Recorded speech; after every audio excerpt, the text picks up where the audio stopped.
We're wrapping up a 5-day cruise here on Carnival's newest ship in the fleet, the Carnival Firenze, and Matthew and I are here today to talk a little bit about some of the stuff that we really like about the ship. And some of the stuff we didn't like. That's right, so stay tuned, we're going to share it with you right after this.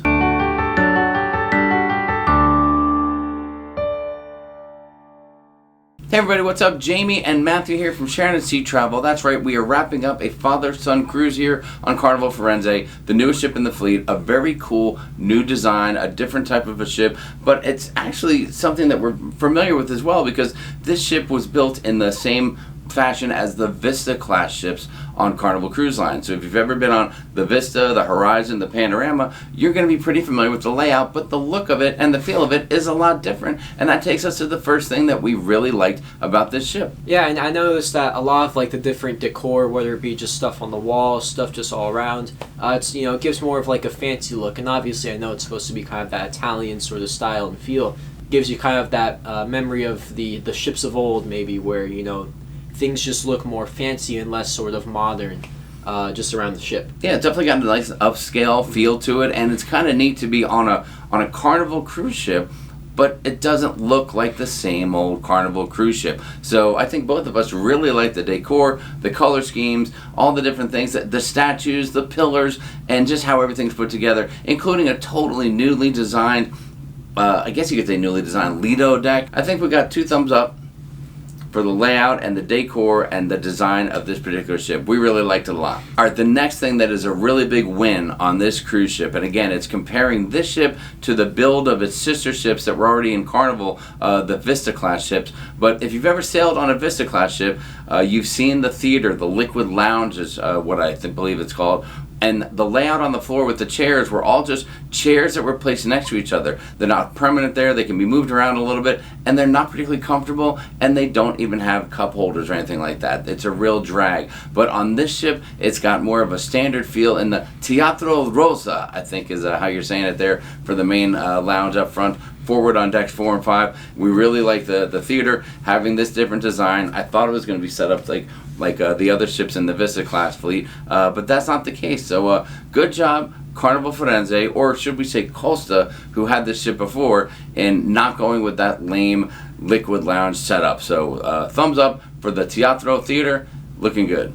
And for the third thing that we liked about the Carnival Firenze, this is a big one obviously, is the crew, but more specifically the cruise director Joey here on board the Carnival Firenze. So far he's done a great job, he's been very interactive, we've seen him around the ship doing a lot of different activities, and overall we've gotten a good vibe from him, so that's always good. And alongside Joey, obviously, we've seen, I think, probably the captain on this ship more so than on other ships. Yeah. We've seen the captain going around in a few places, whether him by himself or just with some other officers, which is definitely something you don't see all the time on different cruises. So it's definitely something good to see. And overall, the crew has been great here on the Carnival Firenze. And it's definitely always good on the second sailing that the crew always is already seemingly working well together and things are going pretty smooth. Yeah, you're right, because sometimes when you get on a ship and it's only sailed for a week or so, I mean, this was originally going to be the inaugural cruise, but then they threw a 7-day cruise before this 5-day cruise that we're on. But usually, there's going to be some hiccups, right? Some things aren't going to be running too smoothly. But Joey really impressed us. His interaction, he's incredibly genuine. We saw him all over the ship, like Matthew said, and he did great. And Matthew, just jumping on that point you made, the captain, this afternoon, we were laying out back in the back of the ship in the aft area, just hanging out with some friends, and we saw the captain start walking on by, saying hi to people, taking pictures, shaking hands. I mean, it's a good look. So nice job, Captain Enzo. We really appreciate you being out there and getting in touch with all the people sailing on your cruise ship. Alright, so another thing that we really like about the cruise ship, and that I like a lot, is there are a lot of different dining venues and dining options, and they're not just the same old Carnival dining options. They had some neat things going on, whether it's the Tomodoro, which is kind of a fusion of Blue Iguana Cantina style dining with a little bit of an Italian flair into it. On deck 11 above the Lido deck is the Il Mercato, I think is what it was called, and they had like some dogs and meatballs, which were delicious by the way, and a couple other things, some salads up there and stuff, so an option to grab some food there. Of course they had Guy's Burgers, and make sure you look for our Guy's Burger review because they had a couple of new Guy's Burgers in the lineup. It was a whole different vibe, including a burger that Matthew checked out, the pepperoni pizza burger. So that was very cool. They have wings in the back end of the marketplace, the buffet area. They had a little area where you can get wings, just buffalo style wings or whatever you like, and you can pay a few extra dollars for those. So that's pretty cool as well. And Il Viaggio is the newest dining option on the ship, an Italian restaurant. We didn't check that out because we went for the steakhouse, which, by the way, was awesome. Look for that video while you're looking around the channel as well. And, we just had a great experience. So all the dining venues, the service there, did a great job, including the main dining room. And finally, one thing that we were really impressed with, and it doesn't happen on all cruise ships, although it seems to be getting better nowadays when you cruise, is the internet. That's right. I've noticed just using it casually just to browse, social media and things like that things are pretty quick and smooth. No issues there. And then on the more professional side of things, I was able to upload like a YouTube video, and if you're here to do work, or whether you're vlogging or whether you're working on business and you have stuff to do, the internet worked great. I think they had the Starlink set up. I did see the internet, like the poles up on top of the ship with the little platforms up there to receive the satellite signal. So the internet here on the Carnival Firenze was an A+.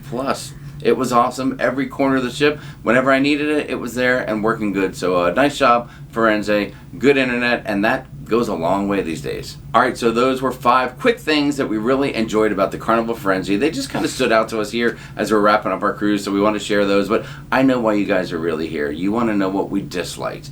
And I think, in all fairness, listen, we've been on a ton of Carnival cruises, right? If you follow the channel, you know that already. And we rarely ever have a bad situation or something that we really don't like on a ship. But there are a few things that just didn't wow us about the Carnival Firenze. So let's get started with number 1, the bathroom on the cruise ship. The cruise cabin's fine. It's very similar to every other cruise cabin we've been in, but the bathroom is a little unique. At first glance, we really liked it. It's got different decor. It's got like a faux marble-like look to the bathroom sink area. We liked the fact that it had a hard shell shower as opposed to just a regular flimsy old shower curtain. So that was all good, but getting into the bathroom more, the design of the sink is that it stops on each end. And it doesn't go all the way to the wall, so I feel like you're missing about, 10 or so inches on either side of the sink of places that you could put things down. For instance, it was so small that when I put my toothbrush down, it got knocked onto the ground, and then I'm like, my toothbrush just fell onto the bathroom floor. Luckily, I was able to get over it quickly, cleaned it up, and went about my business. I bet if that happened to Mom, she would not have done so well with that. So a little bit of a storage issue. The sink area is a little tight. The bathroom is definitely smaller than it is on other Carnival cruise ships. So that's one thing we didn't like too much. The bathroom on the ship, it took a little getting used to. And Matthew, you pointed out there's a little hole in the plexiglass kind of door that you can open and close with. But that hole does what? Lets water through.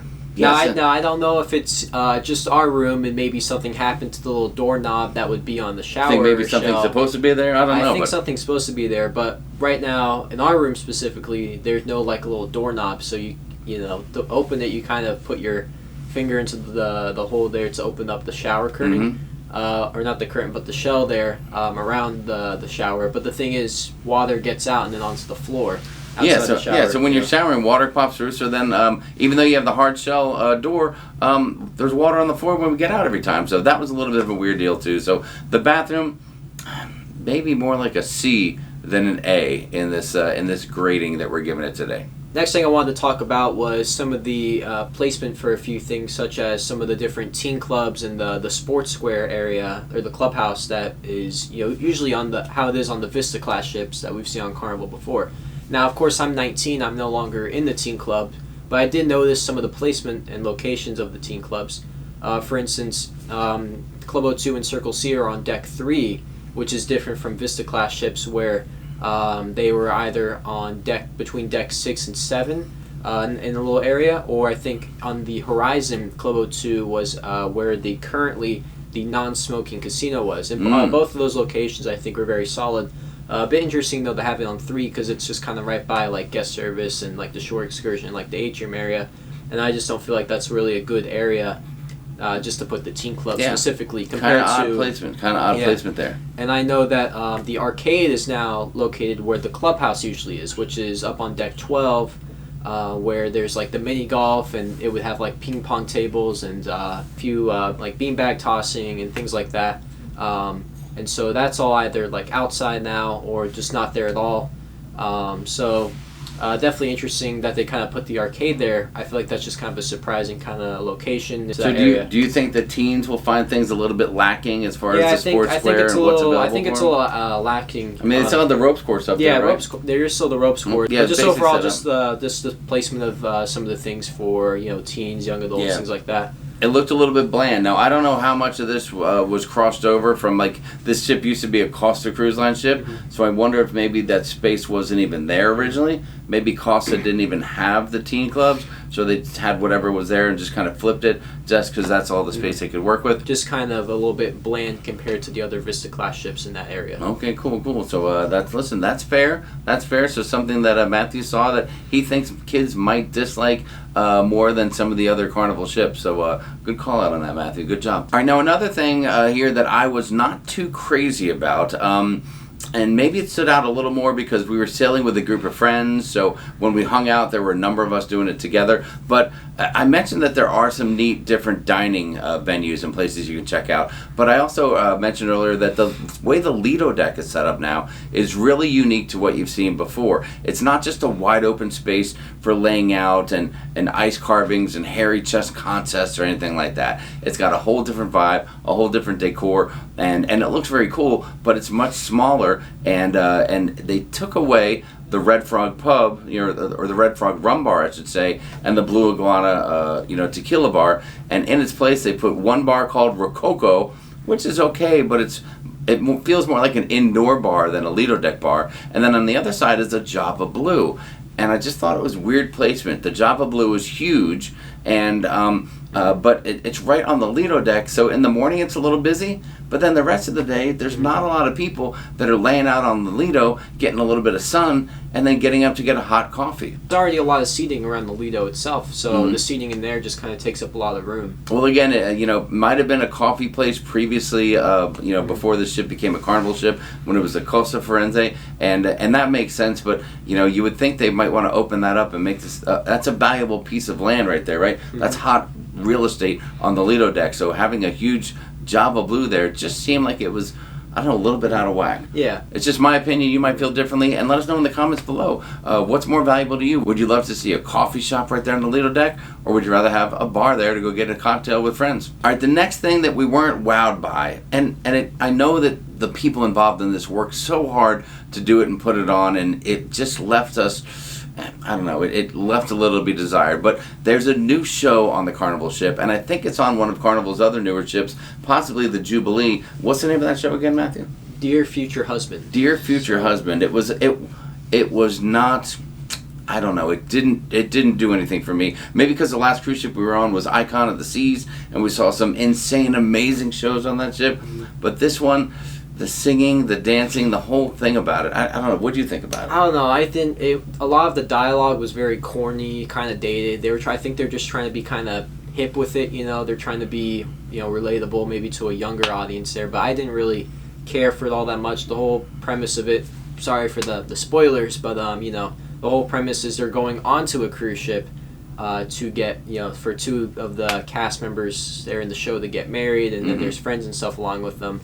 And it's kind of weird, I feel like there's almost an unwritten cruise ship rule about shows where your show shouldn't take place on the cruise ship, right? That's good. You go to the shows, I've never seen one where the plot is specifically on a cruise ship. Usually it's other things. So overall, just some of the plot of it was just kind of weird. Dialogue was corny, but obviously the people involved work very hard. These guys, they practice days on end for months, dancing, singing, all that. But I think the lyrics and some of the song choice leaves a lot to be desired. All right, so we were not wowed by the show here on the Carnival Firenze. I'm sorry, playlist performers or whatever company that you're with, but we just didn't love it. All right, and the fifth thing that we just didn't like, we're going to channel our inner Sharon for this one, right?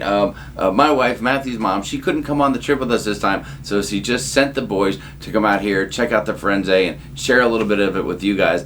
And one thing that I think Sharon would not have cared for is in the back part of the ship, which is the aft area. That's where they have a pool, they've got hot tubs, they've got a bar back there and stuff like that. And it's a place that we often hang out because the Lido is usually a little bit too chaotic for us, to be honest with you. So we usually hang in the back of the ship. But they have a lot of umbrellas back there, which were kind of cool, but they provided too much shade. And there weren't many places where you could just go lay out in the back area with direct sunlight. There were also some fixtures that caused a lot of shade as well. So half of the chairs that are out there are not getting any direct sunlight. So if your goal is to lay out back by the pool and bask in the glory of the sun on your cruise, you're not going to be able to do it back there. It's a little bit of an odd setup. So the back area on the ship, deck 10, the rear section, the aft section of the Lido deck, I just think your mother, my wife, Sharon, she would not have been a fan of all the shade back there. She wants more sun, and I think people want to be laying out in the sun, and there just wasn't a lot of that option in the rear part of the ship. So keep an eye out for that. You might have to get up a little bit early to get a chair in the sun, and if you want to be somewhere where there's the bar and the water and the pool, that's the place you want to go, and they just didn't have all the sunshine that you would want back there. And a quick bonus, neither really a like or dislike, but just something I noticed about the aft, since we were talking about it, was that there was a live DJ there, which is not something usually seen on the Carnival ship. There's a little spot on deck 11 for the DJ to play live music to the aft of the ship, of That's the Lido, cool. which is definitely interesting. And that's on any of the other Vista class ships or any of the other newer Carnival ships. Mm-hmm. I thought that was very interesting. All right, well, that's kind of cool. Something Then, new, something different. Yeah, I don't huh? think, and it's obviously not all the time, but I did see the DJ once playing when I was kind of walking by on deck 12. Looking down, I saw the DJ setup. So overall, I think just kind of interesting to get some live music back there and not just in the middle, central, midship Lido area. Very cool. All right, so there you go. Kind of like 5 things that we really liked about the cruise ship and 5 things that we're like, they just weren't big wins for us here on the Carnival Firenze. But just something quick we want to put together and share it with you guys. Thanks a lot for sitting here watching the video with us, taking a little time out of your day. Before you go, if you enjoyed the content, do us a favor, hit the subscribe button. Give the video a thumbs up if you liked it, and hit that notification bell so you always know when new videos are coming out. We always appreciate it, and it means a lot to us, so we thank you very much for that. And until next time, thanks for watching, and we'll see you in the next video.